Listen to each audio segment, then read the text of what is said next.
अगर आप पे कोई केस कर दे तो शुरुआती दौर में ही उसे कैसे ख़त्म कराना है ये बताऊंगा आज की वीडियो में। तो पहले लॉ समझिए आप, ये है CPC code of civil procedure, civil case के बारे में बात कर रहे हैं।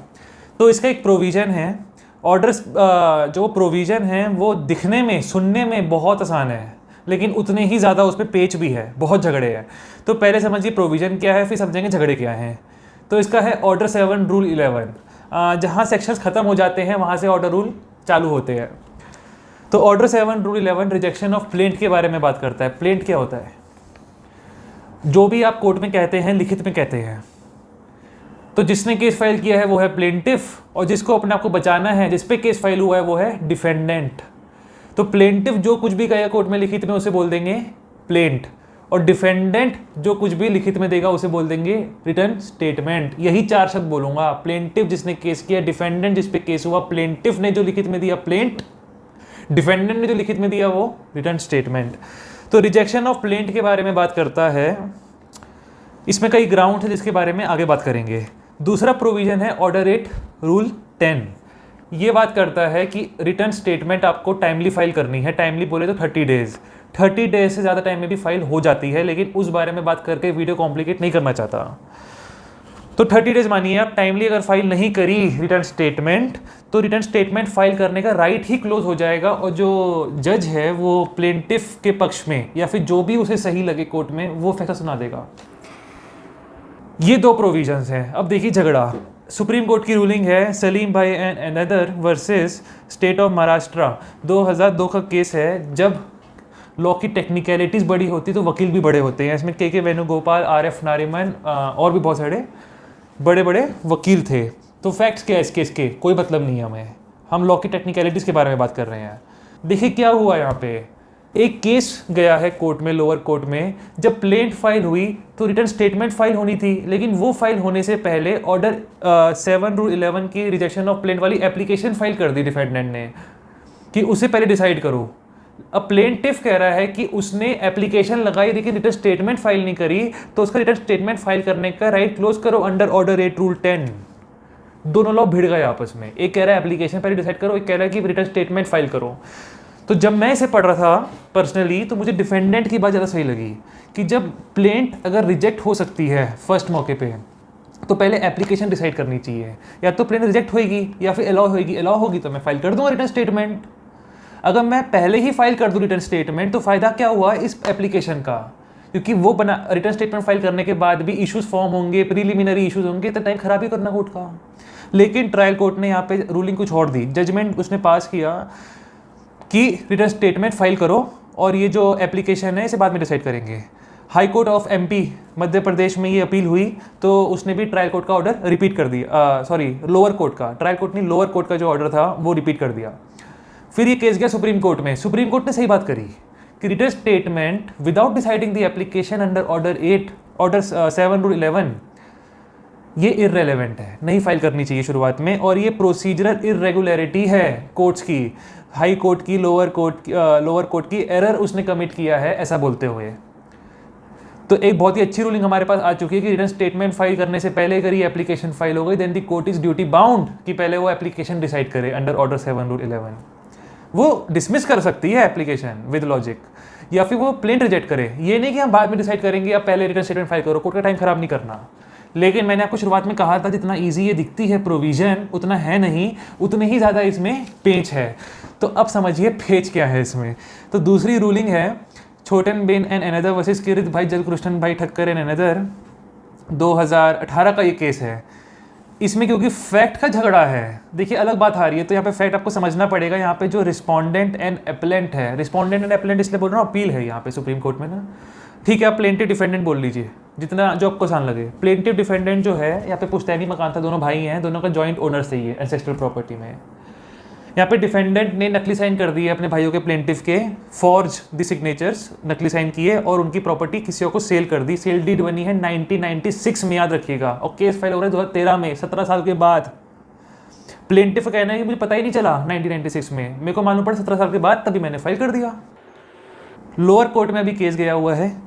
प्लेंटिफ ने बोला एप्लीकेशन लगाई कि पहली बात तो वो जो सेल डीड है वो मंगाई जाए कोर्ट में, जो थंब इंप्रेशन है, सिग्नेचर्स है, उन्हें साइंटिफिक एग्जामिनेशन के लिए भेजा जाए। दूसरी तरफ डिफेंडेंट ने एप्लीकेशन लगाई ऑर्डर 7 रूल 11 के क्लॉज डी में कि ये 17 साल के बाद सो के उठ रहे हैं, 3 साल की लिमिटेशन पीरियड होती है, लिमिटेशन से बाहर है। लेकिन पेज समझिए आप, एडिशनल डिस्ट्रिक्ट जज जो लोअर कोर्ट में था उसने डिस्पोज कर दी एप्लीकेशन 7 रूल 11 की। क्यों? लॉ समझिए, जो ऑर्डर 7 रूल 11, ध्यान से सुनिएगा, ऑर्डर 7 रूल 11 को डिसाइड करने के लिए प्लेंट और प्लेंट में दिए गए डॉक्यूमेंट्स, जो मेंशन डॉक्यूमेंट्स है, उससे बाहर कुछ नहीं देख सकते। जो एडमिटेड फैक्ट्स है दोनों के, मतलब प्लेंटिफ भी एडमिट करे, डिफेंडेंट भी एडमिट करे, उसी फैक्ट्स को देखेगी कोर्ट। कोई झगड़ा है उसे उस मौके पे डिसाइड नहीं करेगी। एक एग्जांपल देता हूँ छोटा सा, जैसे फॉर एग्जांपल एक आदमी को मकान खरीदना है तो उसका बिल्डर से कॉन्ट्रैक्ट हुआ कि मैं पैसे आज दूंगा और बिल्डर मेरे को पोजीशन 5 ईयर्स के बाद देगा, एग्रीमेंट हुआ। ये एग्रीमेंट के बावजूद भी 3 साल के बाद चला गया कोर्ट में कि मेरे को पोजीशन नहीं मिला। इस एग्रीमेंट में प्लेंटिफ कह रहा है कि इस एग्रीमेंट में हमारा हुआ था कि मेरे को पोजीशन मिली थी, लेकिन मिली नहीं। उसी एग्रीमेंट को डिफेंडेंट ने दिखाया कि इसमें लिखा है 5 ईयर्स, एग्रीमेंट एक ही बात कर रहे हैं दोनों, उसमें लिखा है 5 ईयर्स, ये चला गया 3 साल में ही। तो फिर यहाँ कॉज ऑफ एक्शन प्लेंट से ही मालूम पड़ेगा कि नहीं बनता, तो कोर्ट डिसाइड कर देगी कि रिजेक्ट दी प्लेंट। लेकिन अगर इसी केस में झगड़ा पैदा कर देता, प्लेंटिफ बोलता है कि ये एग्रीमेंट नकली है, असली एग्रीमेंट मेरे पास है, उसमें लिखा है 2 साल, दोनों एग्रीमेंट हूबहू एक जैसा, दोनों में सिग्नेचर्स भी है, स्टैम्प भी है, सब कुछ है, बस एक में लिखा है 2 साल, एक में लिखा है 5 साल, एक के पास नकली है, एक के पास असली है। कोर्ट बोलेगी किसके पास नकली किसके पास असली, इससे मेरे को कोई मतलब नहीं है वाइल डिसाइडिंग दिस एप्लीकेशन। मैं कब करूँगा ये? जब ट्रायल में जाएगा ये मैटर, जब ट्रायल इनिशिएट होगी, दोनों की तरफ से क्या बोलते हैं सबूत पेश होंगे, एविडेंसेस होंगे, तब पता चलेगा कौन सही है कौन गलत। इस समय पे मैं ये नहीं करूँगा। इसीलिए इस केस में जिसकी बात कर रहा हूँ मैं, 2018 की रूलिंग में इसको इसलिए रिजेक्ट किया, डिस्पोज किया एप्लीकेशन को लोअर कोर्ट ने, क्योंकि यहाँ पे झगड़ा था। जो डिफेंडेंट कह रहा है कि 1996 में इसको मालूम पड़ गया और 17 ईयर्स हो गए, और दूसरी तरफ प्लेंटिफ कह रहे हैं कि 2013 में मालूम पड़ा और अभी एक भी साल नहीं बीता, तब से गिनेंगे हम। और ये रहा लिमिटेशन लॉ। लिमिटेशन लॉ में जहाँ पे सेक्शंस खत्म होते हैं वहाँ पे आर्टिकल चालू हो जाते हैं। इसमें ऑर्डर रूल चालू हो रहे थे, इसमें आर्टिकल चालू हो रहे हैं। एक आर्टिकल कॉन्स्टिट्यूशन ऑफ इंडिया में भी है, ठीक है, किसी में शेड्यूल होता है टेबुलर फॉर्म में, इसमें आर्टिकल्स बोलते हैं। ये सब कॉम्प्लिकेट करने के लिए अंग्रेजों का सिस्टम बनाया गया है। खैर, इसमें आर्टिकल 56 अगर आप पढ़ेंगे, कहते हैं कि फॉर्जरी के केस में, यहाँ पे सिग्नेचर फॉर्ज हुए, नकली सिग्नेचर हुए, फॉर्जरी के केस में limitation period is 3 years to file the suit. Suit यानी सिविल केस। लेकिन 3 ईयर्स कब से काउंट करेंगे सर? 3rd कॉलम में लिखा हुआ है जब से प्लेंटिफ को मालूम पड़ा। इसी का एक और आर्टिकल है 110 में लिखा हुआ है कि अगर जॉइंट फैमिली प्रॉपर्टी से किसी को बेदखल किया गया तो उसके लिए सूट फाइल कब करेंगे? आप 12 ईयर्स का लिमिटेशन पीरियड। यहाँ पे 17 ईयर्स के बाद हो रहा है, लेकिन यहाँ पे 12 ईयर्स का है। लेकिन कब से गिनेंगे सर? जिस दिन प्लेंटिफ को मालूम पड़ा। तो प्लेंटिफ कह रहा है 2013 में मालूम पड़ा और डिफेंडेंट कह रहा है कि प्लेंटिफ को 1996 में मालूम पड़ गया। अभी झगड़े का इशू आ गया, कोर्ट बोलेगी हम बाद में डिसाइड करेंगे, ये वाइल डिसाइडिंग एप्लीकेशन नहीं करेंगे, it's a tribal issue, trial का मैटर है ये। लेकिन हाई कोर्ट में ये गई अपील, और वहाँ पे ट्रायल कोर्ट नहीं, लोअर कोर्ट का जो फैसला था उसे रिवर्स कर दिया। बोला कि प्लेंट को देख रहे हैं 1996 लिखा हुआ है, 1996 में मालूम पड़ गया होगा।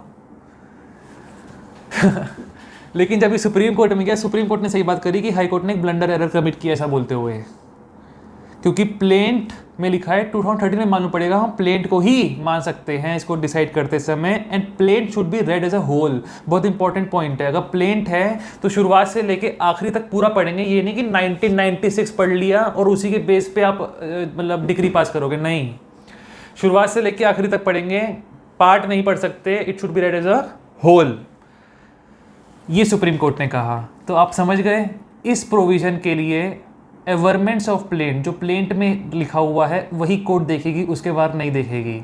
ये जो प्रोविजन ऑफ लॉ है स्पेसिफिकली थोड़ा सा कॉम्प्लिकेटेड है, पेच हैं इसमें, झगड़े हैं कोर्ट में, लेकिन मुझे उम्मीद है मैं इसे आपको समझाने में कामयाब रहा। तो फिर मिलेंगे कभी और किसी नई वीडियो के साथ। तब तक अपना काम कर लीजिए, आप वीडियो को लाइक कर दीजिए, शेयर कर दीजिए और चैनल को सब्सक्राइब कर दीजिए।